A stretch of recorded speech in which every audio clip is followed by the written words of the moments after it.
There's so much concern about anti-smoke belching.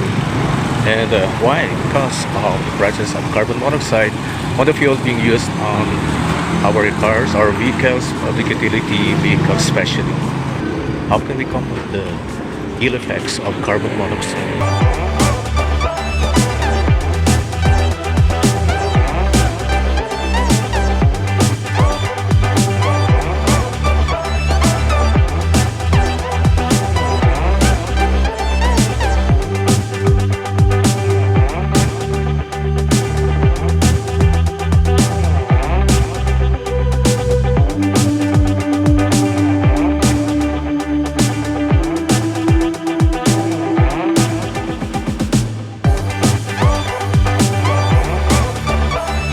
Ano masasabi mo dyan? Ito may division na.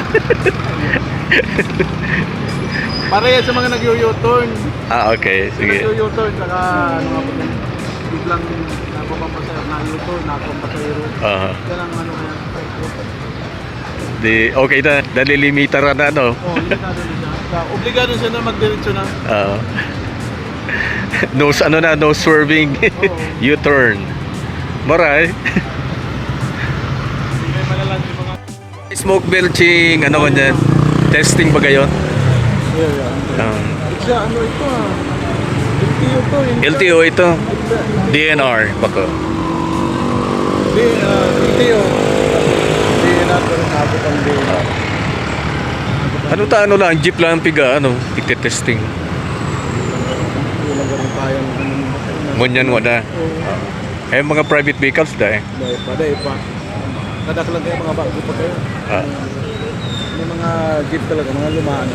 Okay. For safe environment is an indicator of positive development in every country.